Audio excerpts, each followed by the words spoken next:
So beautiful. Okay, well, welcome, Jeremy. It's really lovely to have you here. I'm really pleased for everyone to know that I'm actually going to be interviewing Jeremy Fleming, who's Managing Director of Stage Kings and his newly formed business, ISO King. And the reason I've invited him to be on this interview is that during COVID, he's done something pretty spectacular, and that is rescue a business that basically had no business once COVID hit, and basically kept his people on board and pivoted his business into a whole new area. And I think this is really important for people to see that just because something like COVID hits doesn't mean you stop being in business. So welcome. Thank you very much for being with me in your car this morning. Yeah, thank you, Sue. It's great to chat.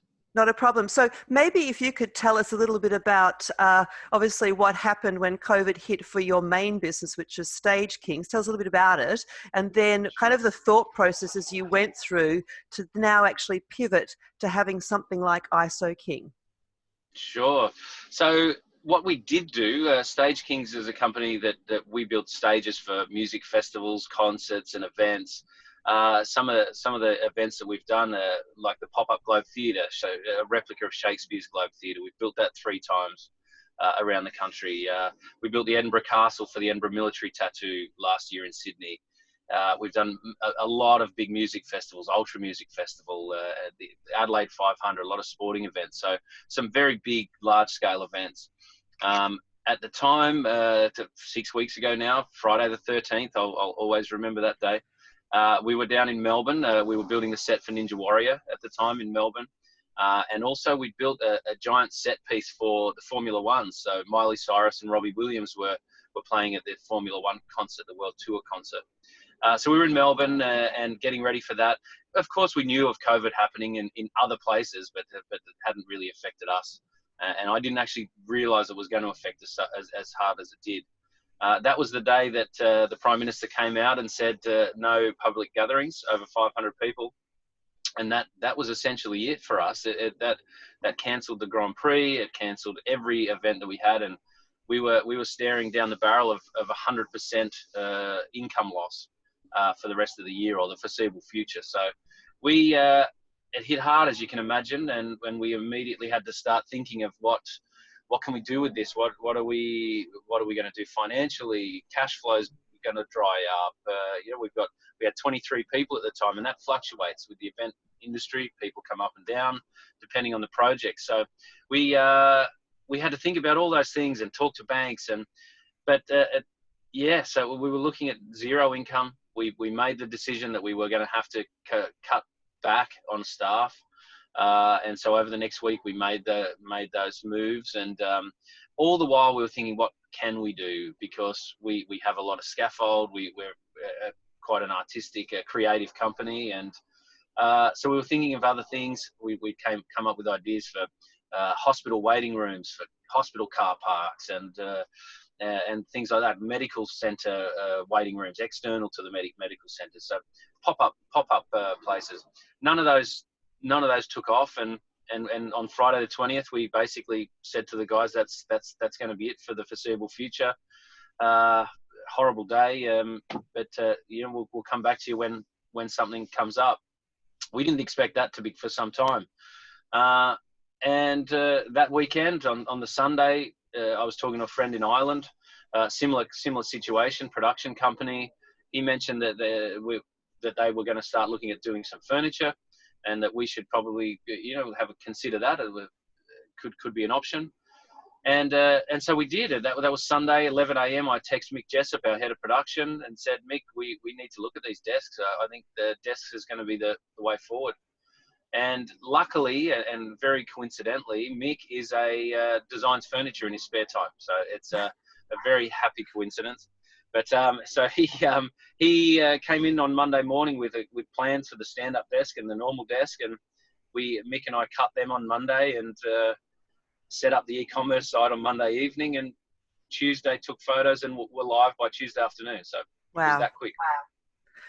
Yeah, it's because you have, I understand you have carpenters, you have metal workers, you have design people, and what I think Yeah. is really important is when businesses are in these kind of situations, and you don't have a spare $2 million or whatever just to kind of re-pivot somewhere, because most businesses have nothing like that.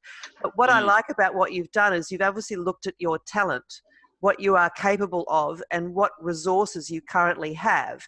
And to me, this is about playing to your strengths and then yeah. looking at, well, what can I do with this? And so obviously you've looked at that furniture side of things. So tell us what's happened now since you've, because I understand the business is now called ISO King Desks. Is that correct?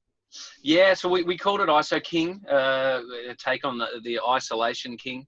But so we and that came quickly as well. We came up with that name in about 20 minutes. So everything's happened very quickly. And like you say, we are in the fortunate position. We do have that machinery. We did have that skill set. We've got the carpenters and the set builders. We operate in a market that is constantly evolving, where every stage we build is different. So we're thinking all the time through our business anyway. We looked at this as another project. This was a project that we all had to take on, and the retail, online retail and e-commerce side of things has certainly been an eye opener. But we've all had to learn a lot of new things. But that's right. So we had that resource, and we could do that, and we're ISO King now, and 6 weeks in, we're up to 4,000 orders. Wow. Which is just mind blowing. Yeah. Fantastic. And, in terms of the types, because what you've basically done is pivot from a B2B business to a B2C business, haven't you? Yeah, exactly right. Yeah. Yeah, so and that mass market side of things, yeah, that whole online retailing, wow. And I mean, are you kind of competing with the IKEAs now of the world and that kind of stuff? Well, another fortunate thing was that everyone was sold out of desks when this came about. So Ah, because Officeworks had a 1 month wait on desks. IKEA didn't have any desks. Fantastic Furniture was saying a 19-week lead time on desks. So that was it's the perfect storm for us. We came out with these desks, and because we had the supply of materials, we're making to order. So we're sort of a 1 day turnaround on them. So. well, this is the other thing too that's coming up with whole of COVID is the whole supply chain scenario. So I would imagine that those other retailers are actually having to source their stuff from overseas. Correct. And that you're here locally and that you're able to turn this stuff around fast and you're able to get it out there to people, as you say, in a much shorter lead time. So I think there's going to be, I think we're in business as unusual now, and this whole supply chain stuff is really being tested, and credit to you guys for being able to, like you say, you're used to pivoting on the spot, creating new stuff. And I think treating it as a project, which is kind of the way you guys think anyway, has now turned into a rather larger project than perhaps you had considered. Yeah, honestly, we thought that it might keep 4 or 5 guys working. The core kind of guys. We thought Mick and I would be sanding and delivering ourselves just to keep ourselves busy. We're now at 56 crew back on board. We're working 7 days a week, 24 hours a day. The machine doesn't stop now, and Wow. just to keep up with the demand. And you're exactly right. We're finding the support because we are Australian made, and we're all Australian guys. We all from the event industry actually. There's a lot of support for that, and I think the focus is going to come back very strongly towards Australian made. Yeah. Well, look, I just want to say thank you so much for giving up your time, particularly given now that you're so fully engaged. This is a great story for people to hear. And I think that what we're trying to do as a business here is to help people actually stop, have a look at how they can stay open for business during the crisis and beyond. You are a fantastic example of how to do that. Other businesses, we know have actually initiatives and ideas and things that actually are now becoming relevant because of the way that we've been isolated. Other businesses will have to pivot like you have into something completely new, or a new market at least with new product, but using your talents and capabilities. And then other businesses, whilst we know, are actually doing well because their whole supply chain or their market is actually still open. we are also noticing that those businesses that have really good sales systems in place, are customer centric, care about people, are actually outselling their competitors who are, in marketplaces. So I think the world's very interesting at the moment with COVID. Businesses like yours, sales, go to zero. What do we do? Businesses that have got stuff that are now becoming relevant, and then those that are in business, the whole premise is still being customer centric, doing good business with good people and good relationships. That's what I'm finding is coming out of this.